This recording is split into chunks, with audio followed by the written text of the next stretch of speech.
Look, I'm only out here with you because you're so green. What do you mean, green? Just give me back my arrow. And give it here. Take it if you're man enough. Lame or not, I could take you. What would it prove? This. Hey, that was my special arrow. Well, it wasn't very strong. Cherokee Fred made it for me. Well, that makes you a yellow-belly redskin in my book. Go back to Baltimore. Exactly what a fight.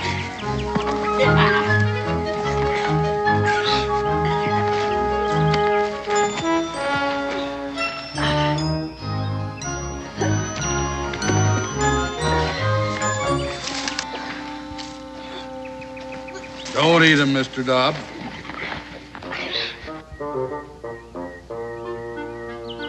Comfortable down there?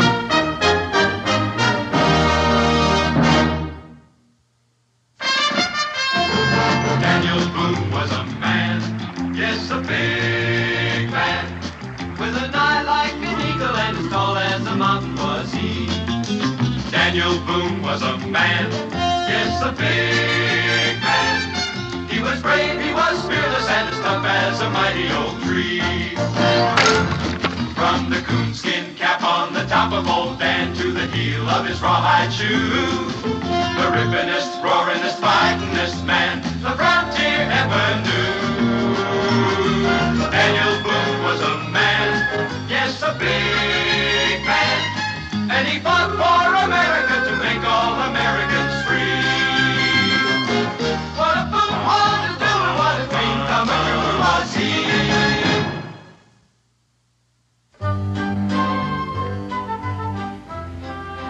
What's that, Mr. Dobb?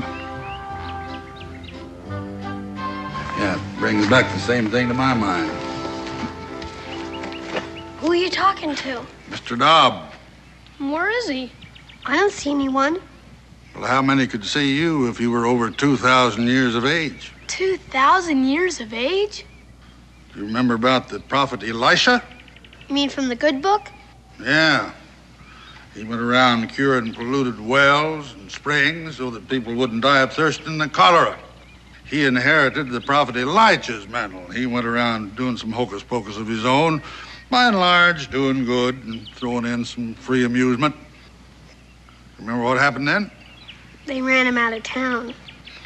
In them days, folks didn't understand that everybody's got to give and take up a hand now and then, as Mr. Dobb says. Why should they? That's what kept Cain in hot water. Well, it was either get out or be rid out on a rail for Elijah, so he got. But that town was rife with pesteriferous young'uns. Learned it from their elders, I presume, because nobody's born mean. You know a lot, don't you? Well, I depend on Mr. Dobb's wisdom a lot here. Without him, I suppose I'd be just an ordinary man. Well, Elijah went. But 42 of the worst of them young'uns trailed after him, hurling mockery and mud until Elijah lifted up his eyes. He said, Lord, I've just took about all of this that one saint could take. Well, the Lord sent 2 bears out of the nearby woods. I suppose you remember what happened. They got it up? 41 by Mr. Dobb here. The other bear was just a mere cub. You mean Mr. Dobbs is a bear? Dobb means bear in the Hebrew tongue. I don't suppose you could show me the way to Boonesboro, could you? Sure, that's where I live. Ah, what a coincidence. You take the road south and take the right fork when you come to it. Oh, well, I'll try to remember that. What is it? Oh, Mr. Dobb reminds me that we'd deem it an honor if you 2 young men would ride along with us and show us the right fork. I guess so, sure. My team and Dre await.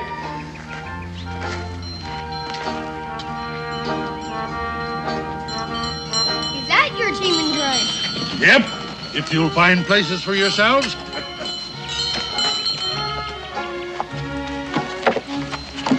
Oh, my name's Israel. Israel Boone. Boone?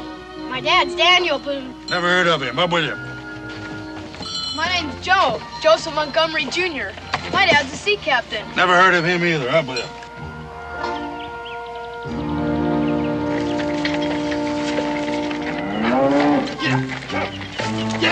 Steady, you beast! Steady as she goes!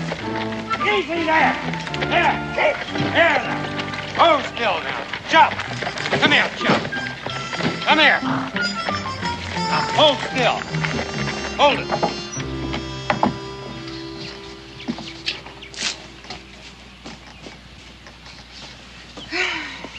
How's the plowing? Oh. That horse will get sunstroke. It's only for a minute. I'll take some water to him. That's my house bucket. Here, fill this up at the well. Oh, nursemaid for a horse. What a way for human beings to live. Well, you chose it for your own reasons. Where is Joe Jr.? There's lots of country around here. I told you to look after him.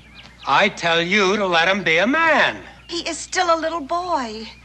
Oh, Varna, when I was his age, I know. You were on your first voyage as a cabin boy, living on biscuits and moldy beef and taking the captain's rope end across your back. Is that what you want for our son? Why did I give up my ship, huh? Why did I come to a place where they don't know an oar from a winnow? Because there's room here for him to get away from your coddling and softening, so he can learn to stand up straight in his own feet. I didn't mean to say that. It was an accident. Well, was it an accident that you never let him out of your sight from the day I embarked until my voyage is ended? Was it by accident that you tried to leech out of him everything a man wants to see in his son?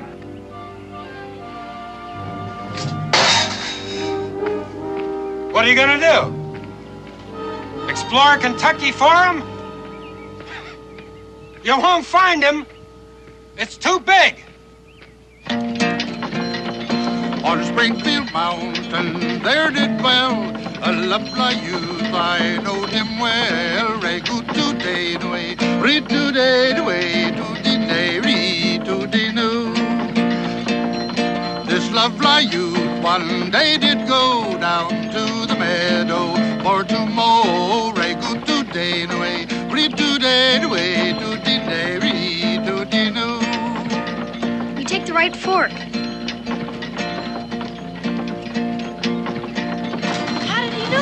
If Mr. Dobbs trotted along there to show him, he scarce had mowed half round the field when an ugly serpent that bit his heel. Re good today, way, read today, way, to the day, read to the new.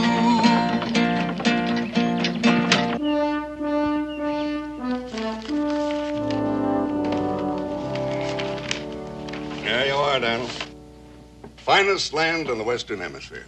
And 1,500 acres of this land that you choose will be deeded over to you, tax-free, when you finish the exploration. Well, I think so. Just trading on Daniel's name and bringing a lot of innocent folks. I mean, you know, Dan, one hand sort of washes the other, so to speak.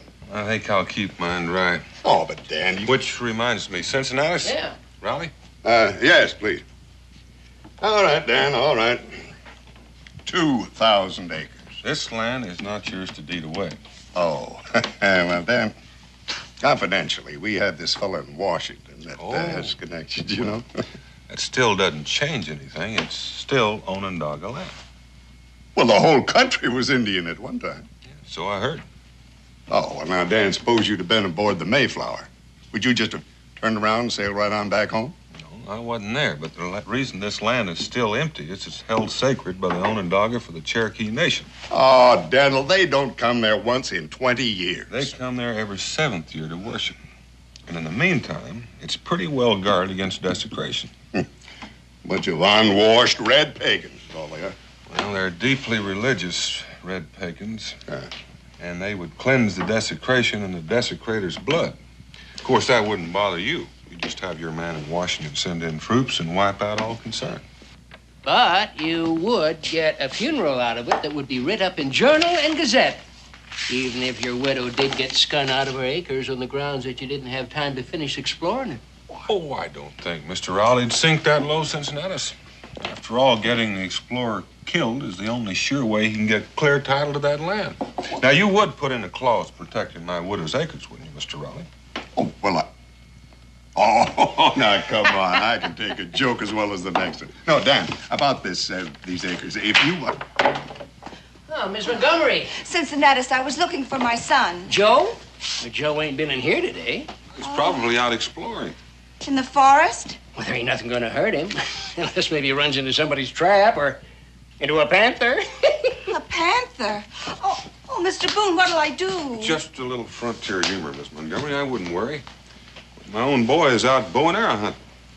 Your boy isn't a cripple. Well, the boys usually like to hang out at the blacksmith shop. Oh, yes, thank you. I'll go look there. Oh, she mother hens that poor boy. And his father makes him out to be the gamecock of them all. Why, between the two of them, he just ain't got a chance. Well, I guess at the right time, like all the rest of us, he'll take matters into his own hands. Yeah. Well, now, what do you think of the new position of my bar, huh? I don't know whether I'm going to ever get used to it or not, but got a little more elbow room. Dan, now about my proposition. Wait, if you want...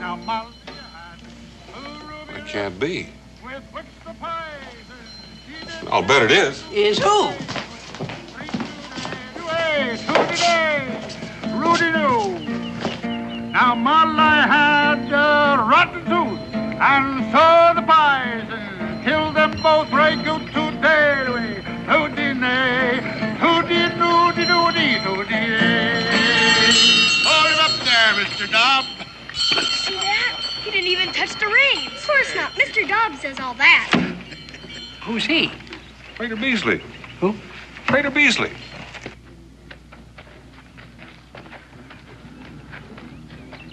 Well, it's good to see you again, Prater. Well, it's good to see you, Daniel.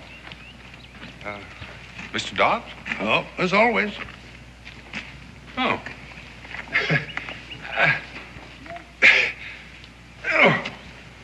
Well, he doesn't know his own strength. He never did. Oh, he wishes me to tell you that he's sorry. Well, tell him not to give it another thought. Well, I've just met your hope for the future here. You said you didn't know my pa. I'm an egregious liar. You are? Ask your pa. What's egregious, Pa? Egregious? Well, a tall tale's an egregious lie.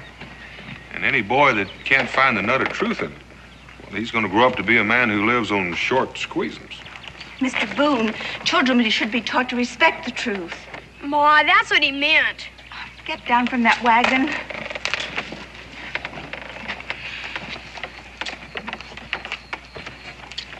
What's happened to your clothes? I guess I got into a fight. Now you're beginning to amount to something. Did you win? Did you knock his block off? No, sir, we didn't finish it. Didn't finish it. Now, son, you're gonna find that snotty kid and hammer him until he crawls. We don't feel like fighting anymore. Oh. Nothing personal, son. But the worst thing a man can do is to leave a fight in the middle. Win or die is the rule. It wasn't about anything. There was nothing to win. Your old man will tell you the same thing. Well, not exactly, Mr. Montgomery. If it's principle you're fighting for, then you fight until principle wins or you can't fight any longer. But if it's just smiting and being smit, well, then the sooner it's stopped and forgotten, the better it is for all concerned, including the innocent bystander. Mr. Boone, you wouldn't last very long at sea. You know, I think you just might. Who are you? Well, everybody knows me. I'm a... Oh, a showman, huh? You fight with your tongue. It can turn a man to jelly. Not a man. Joseph. Wait a minute, son.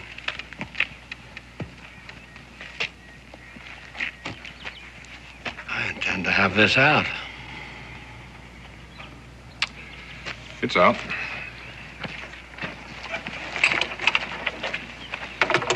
Mister, you live under a lucky star.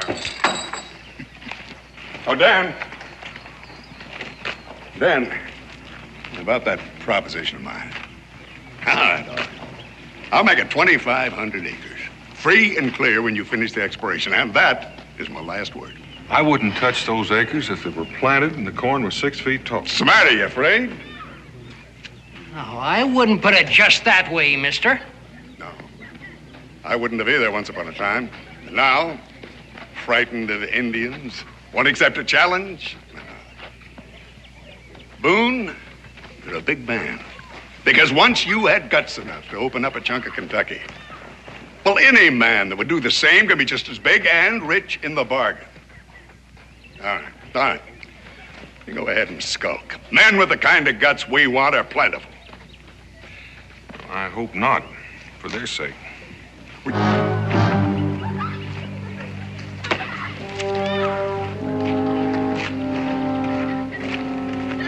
Mister. Yeah? Hey, about that property I heard you talking about.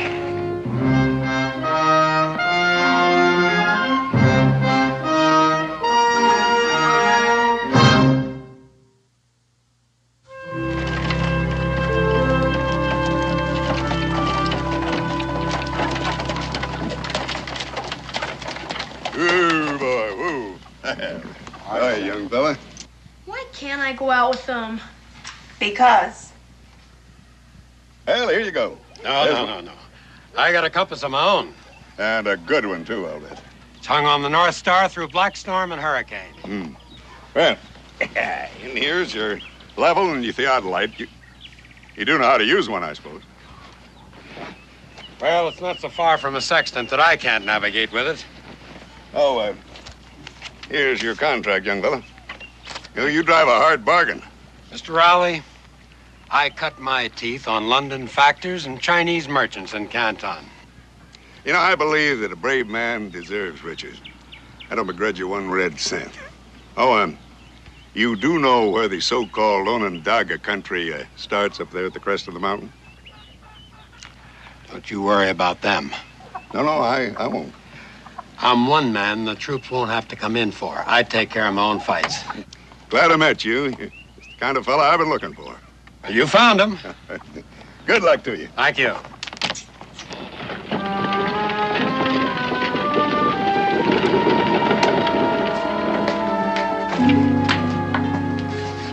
Hey, son. Why didn't you come outside?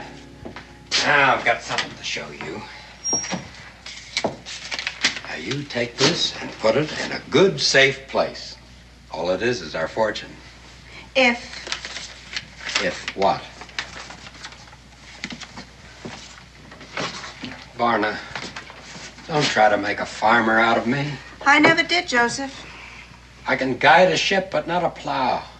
I can walk a deck in hurricane, but these cursed furrows shift under my feet. Do you think mountain rocks will be easier? I think so. It'd be more like a deck in a hurricane, I think. Hold your tongue, Joseph Jr. I think the boy's put his finger right on it.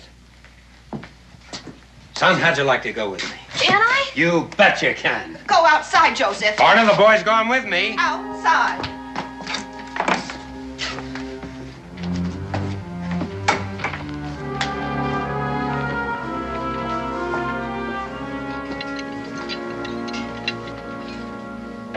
What happened to you?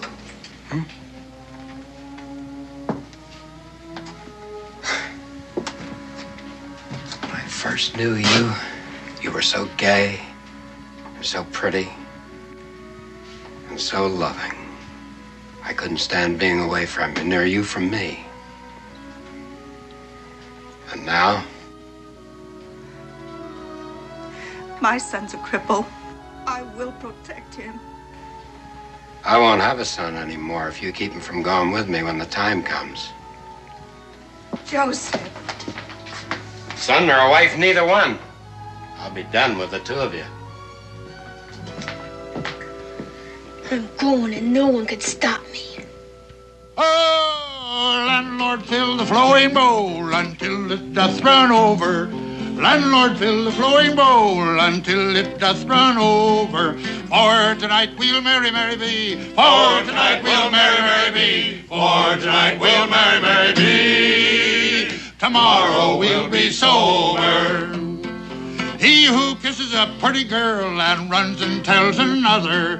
He who kisses a pretty girl and runs and tells another ought to have his nose cut off. Ought to have his nose cut off. Ought to have his nose cut off. And never kiss another.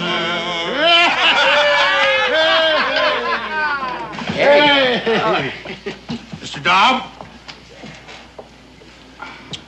grateful to the throat, but not the equal to our still. He's a connoisseur by instinct. I've never seen him touch a drop. That is a mighty fine song for a tavern. Patrick Henry's favorite. Oh, I suppose you was a close friend of General Washington, too, huh? Not only to nod to, but Patrick Henry. Gentlemen, if it weren't for the potions that I mixed for him, he'd be a lorn bachelor today. Yes, sir, I was there, and you know I haven't got the imagination to make something up like that. You know, Prater, that was the last time I saw you. After that, you sort of disappeared into the earth. Well, been going to and fro on the face of it, down in Mexico to talk to the Zunies and back into ancient Egypt with the pharaohs and the magicians. You got a mighty long bow. But that time you cracked it. I'm used to disbelief, yeah. Check with Daniel. Oh, you mean you was there too, Daniel? No, but it's a solemn truth. You know, he reads books like you and I read the sky for weather signs. I never thought of that. Well, that's part of what I meant about when I said the nut of the truth of his egregious lies. I'll drink to that.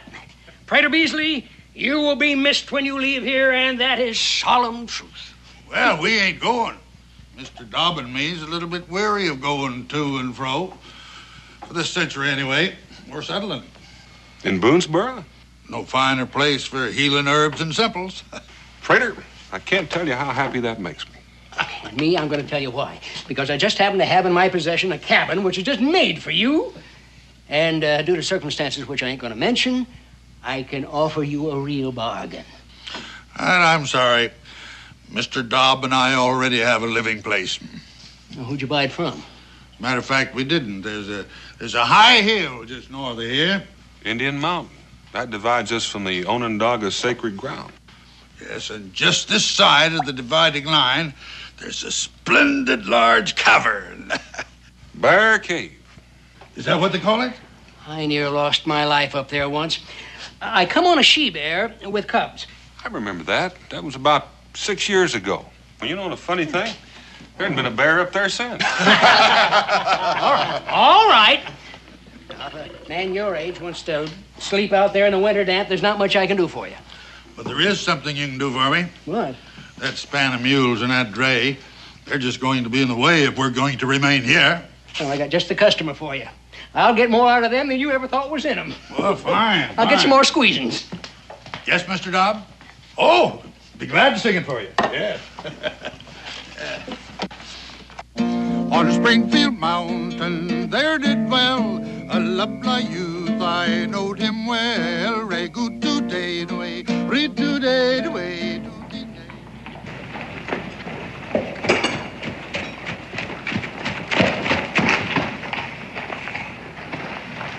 Israel, you better be careful about grabbing those horses' tails. You might get a hold of one sometime and doesn't like it. Yes, Pa.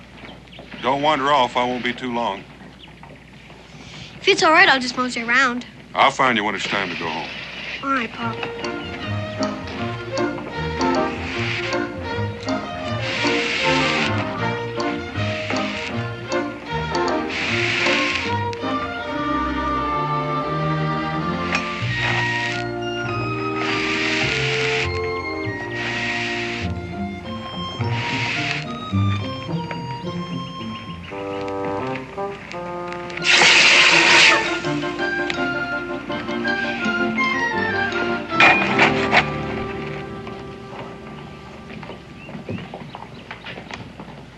Pinwheel! Kick him out! Johnny jumped the fence. O. U. T. Period. That's pretty good mumbly peg. My mother had some pine to do at Cincinnati's store. She made me come with her. I'm pretty good at it myself. Where do you want to start? Anything before around the horn is girls as far as I'm concerned. I take Evans to go first. 1, 2, 3. All right, you go first. Round the horn. Shave the peg. Cut right. And left. Ah, you missed. Oh, I get mad thinking I gotta wait for her until she's done. Around the horn. Everybody's family squabbles sometimes. Not over their own kid. It makes you feel like it's your fault. Lady Dobbs. That puts me 1 ahead. So far. Hey, how'd you like to help me and Prater Beasley get the bears out of that old cave so him and Mr. Dobbs can live in it? When? Tomorrow. Pinwheel. Oops, I missed. Am I invited? In particular, I promised to tell you. Sure, I'd like to help.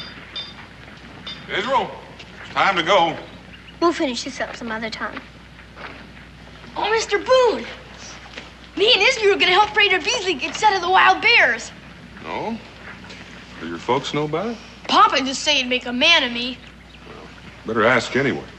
He's gonna take me with him far out in the forest, and that shows how he'd feel. Well, make sure your mother knows. Come on, son. If I know Pa, he's already greased his skids. You told her? I'll come by your house in the morning. Make it good and early. Prater Beasley wants to get settled in.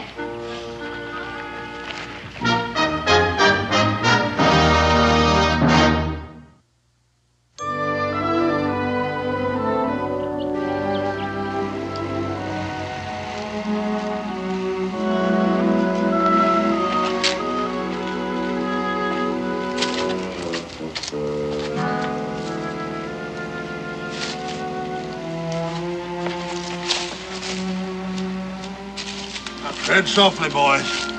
We're getting close. I never thought she'd let me come. Told you Pa greased his skids. Joe Jr. Come on out and be surprised, son. He isn't here. Isn't here. Joe? He went out while you were packing that poor horse. You knew this was the day. To be tortured by those wild Indians. Where is he? There's lots of country around here. Barna, I asked you. Do you think I'd tell you if I knew? Barna, I curse you. Joseph. Joseph! I had to protect him. You've got to understand, he's your son as well as mine. Not anymore. I told you. You've won? Now let's see what you can do with it.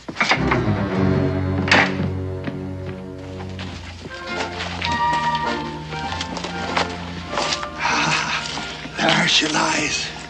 How do we shoot them? Oh, it probably won't come to violence, but we'll spy out the land, see what we're up against. You mean we're going inside? Don't even breathe.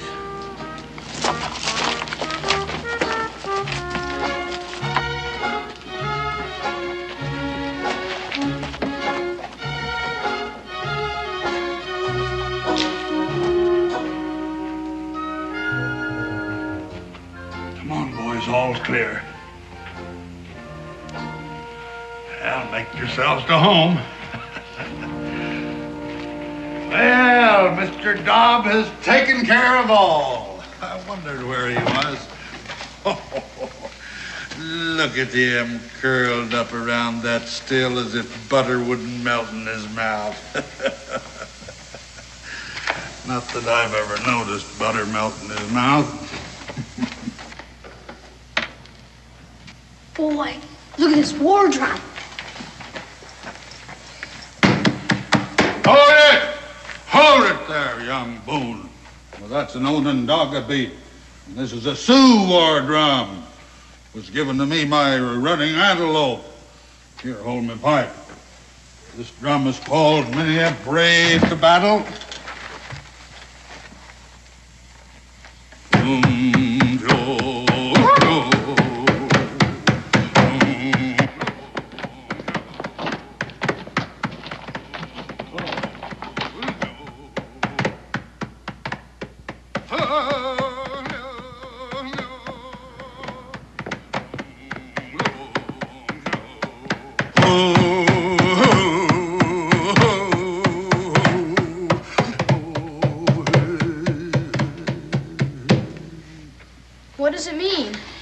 Well, it means a man that sticks his head where it ain't welcome is liable to get it cut off. Not without a fight. Depends on what you're fighting for, says Mr. Dobb. And Pa. Not mine. He will. Hammer him until he crawls, no matter who or what. That's all Pop ever knows.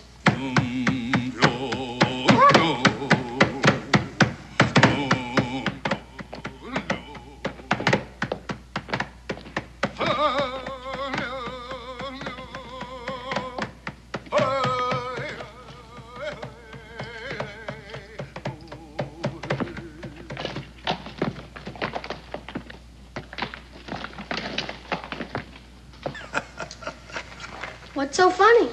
A story just popped into my mind. What kind of story? An Onondaga fairy tale. Do Indians have fairy tales? Sure they do. Yeah, they sugarcoat their lessons to get them understood just like the rest of us. How does it go? Well, sit down, sit down. Make yourself comfortable. Well, as the Onondaga tell it, when pestered by their young, there was a man and his wife lived in the woods by themselves, and they had one boy about you fellas' age, and pretty soon they had another little boy. And after that, why, the mother, she went on to her ancestors. You mean she passed on? Mm-hmm. Well, the little baby stood, about as tall as that finger. There's a picture of him up there.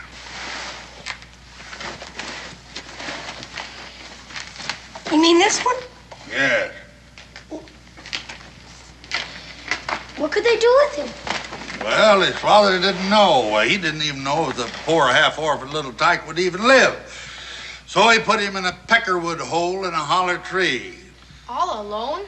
Feeling mighty low about it, but not knowing in his grief and loss what he could do. What happened to him? Well, just watch the little figures there on the bear skin, and then you'll know. Well, lo and behold, if in a few days his brother didn't hear him crying. So he went up there and he fed him some deer soup that he had made. Well, you ought to seen that little mite wade into it. Why, the more he'd eat, why, the more he didn't grow. But the feistier he got. He made him a little fawn skin suit, and he skipped around like a chipmunk, talking a blue streak.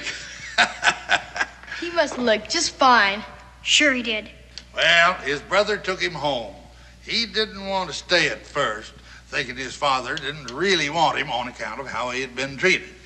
But his father gave him a little club, and he went out and tried it, and he came back as happy as a clam. And he decided that he was going to make that his home after all. What kind of a club was it? Onondaga War Club, junior size. But it had properties. What kind? Well, if he threw at an eagle, that eagle dropped to the earth. If he hit a lion with it, that lion was his to take back to camp. Did his father know? Well, he wouldn't have believed him. He had his business to attend to. He was a hunter. Before he went hunting, he said, my sons, do not go to the north, because there is danger to the north. But no sooner was he out of sight than the little brother says, big brother, he said, let's investigate. But big brother wouldn't. But nothing would hold him. So he put his club over his shoulder and away he went. And all at once he heard some fearsome noises saying, little brother comes, we'll kill him now and later his family. They were frogs, as tall as pine trees. But little brother took his magic club and went kerflooey. When he got back, his father was already home. What did he do? And I leave that to your imagination.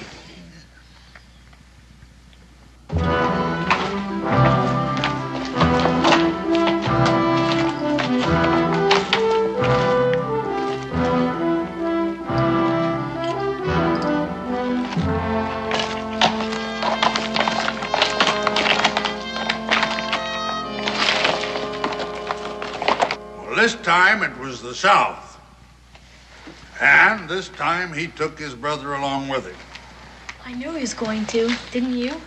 Well, they traveled along until they came to a tree so tall that it brushed the sky. Little brother says, I'm skinning up to see what's there. Well, up he skins. And up there he finds a nest. And in that nest, the children of the lightning. That kind of lightning?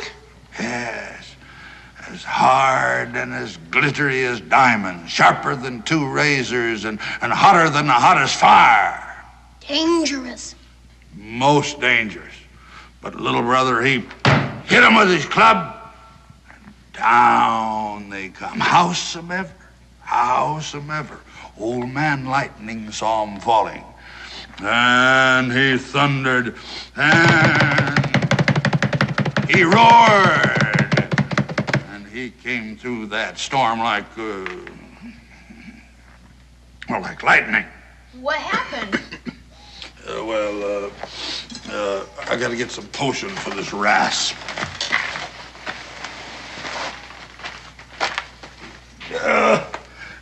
Begging your pardon, Mr. Dobb.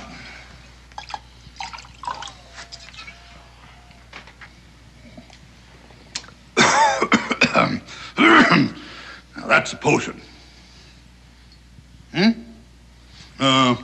All right. Better than having you at me with I told you so all the time. What happened to old Lightning?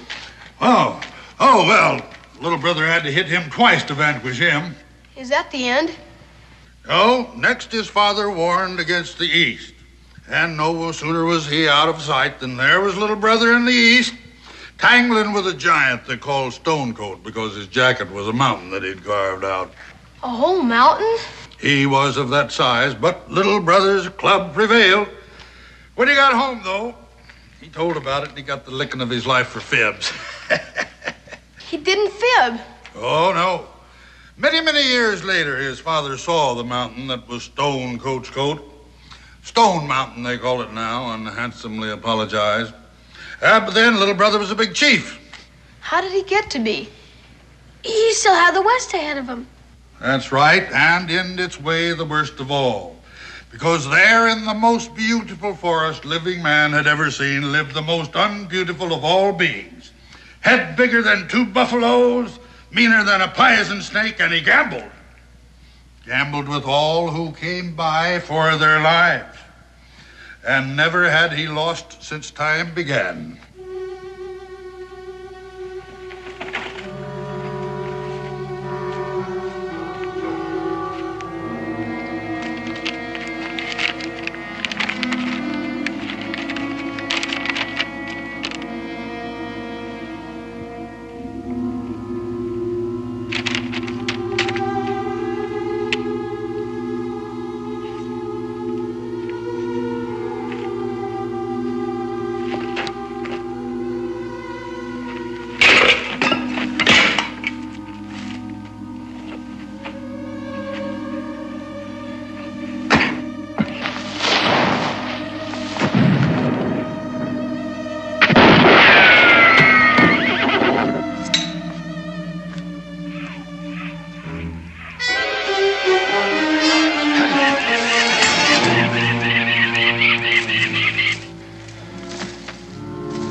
You desecrate, you die.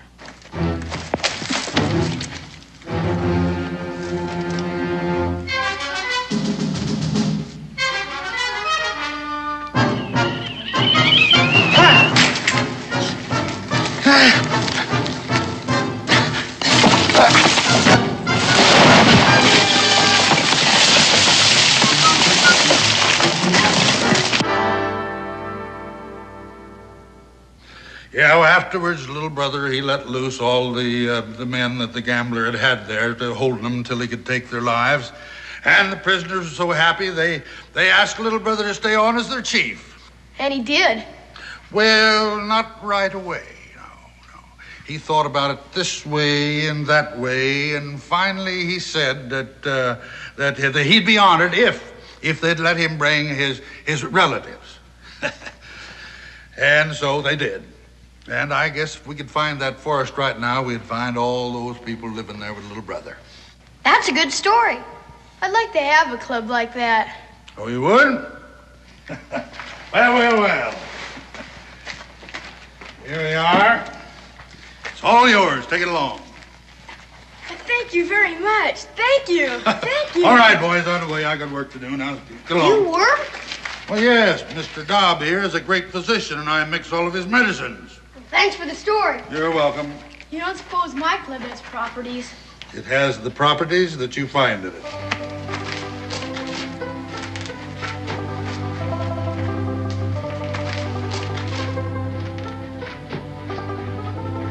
I bet I do find properties in it. Sure you will.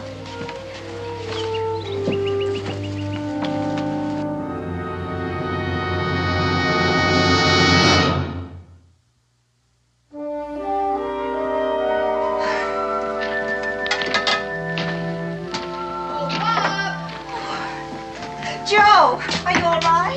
Yeah, he's sure. Where's Pop? Oh, what's that? My own dog a work club from Prater Beasley. That man gave you a war club? Oh, Joseph Jr., take a care. I want to show it to Pop.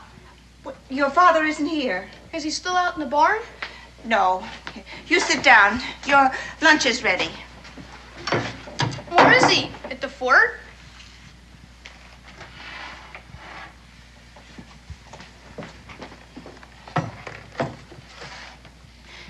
Joe, your father will be away for quite a while. Not on the exploring trip. He promised to take me. Listen, dear. He promised. You wouldn't let him. Joe, it was dangerous. You don't want him to be my pop. But that's nonsense. I was standing right under that window. I heard what he said. He was just upset. You called me a cripple. I didn't mean it.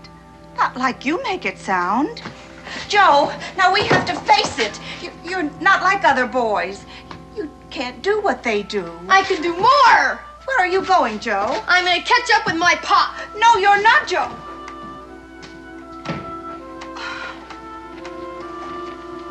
Oh, Joseph.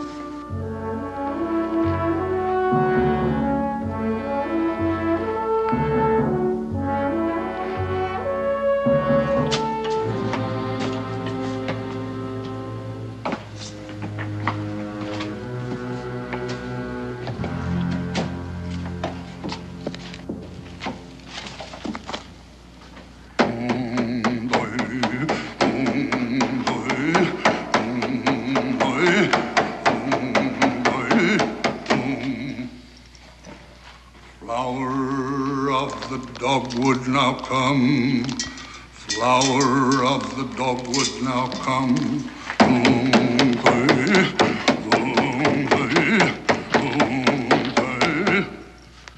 Spirit of the red berry, arise.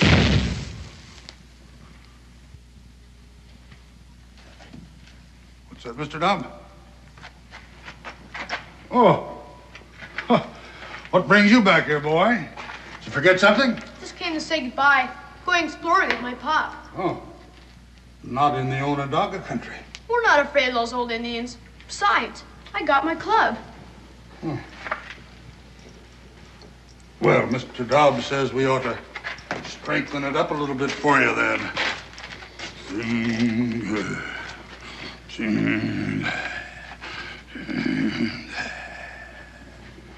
Yeah, that ought to do it. Thanks. Bye, Mr. Beasley. Goodbye, boy. Now take care of yourself. Yeah. I agree with you, Mr. Dobb. We ought to keep an eye on him. No offense to solemn things.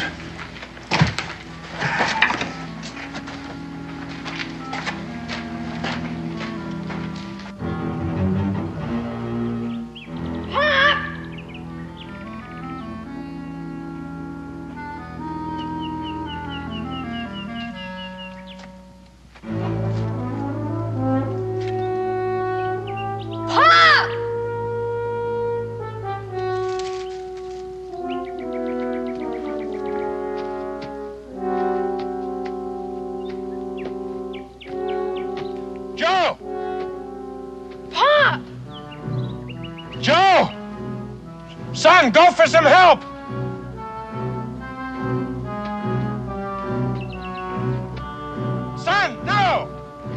Don't try to come down here!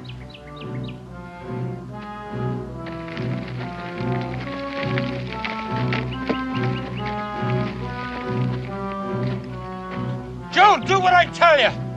Go get some help!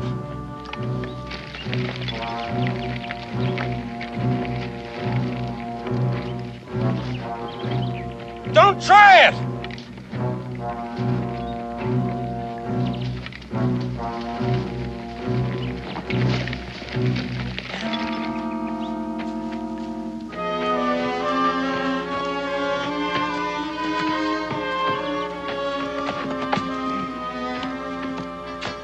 Joe. Don't worry, Pop. I'll get it off.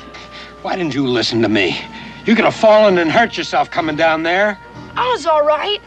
See, Pop, I would have come with you if I'd known it was today. I didn't know.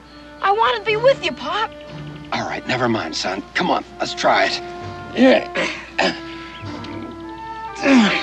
Again. No. No, it's no use. It's too heavy. You gotta go get somebody. I'm not gonna leave you.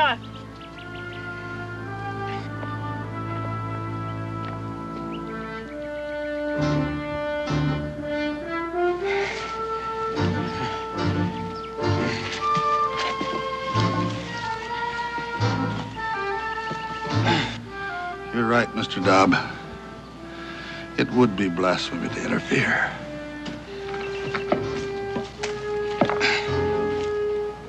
Yeah. That's it. Oh.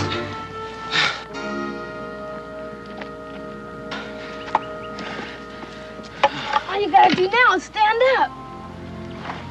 I can't stand. You've got to. I can't stand. It'd be dark before I come bring anyone. Here, I'll help. How are you gonna help me? Everybody's got to give and take a hand up now and then, as Mr. Dobb puts it. No, son, you don't understand. I do understand, because I'm a cripple. Don't say that. That don't mean I'm weak. No. No, it don't.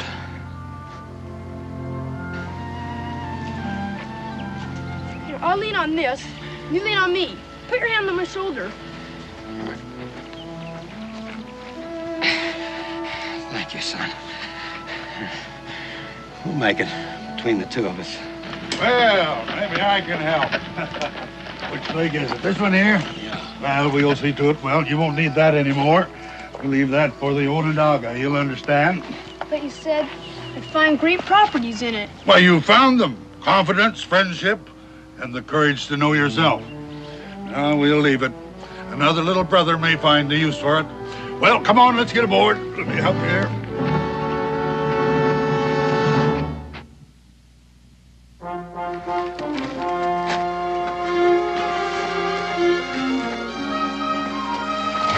Boy, stop that! Varna. How? Oh, I'm learning. We'll never forget our stay here. It's just too bad you have to leave. Daniel, if you or your family ever have need of a sea voyage. Well, we may be calling on you sooner than you think. Good. And as for you, and Mr. Dobb. Oh, you can trust his wisdom. Better get in the back. There'll be more room for your legs. All right. Joe can drive. Joe? Oh, yes, Pop, please. Don't you think it's about time he stood on his own 2 feet? If needs be, you can reach him out a helping hand. I'll take it. I've learned that. Prater, Beasley, you know what I'm going to do as soon as I get shut of this. I'm going to visit Stone Mountain. I want to see that giant's coat with my own eyes. Good. Bye, all. Get out.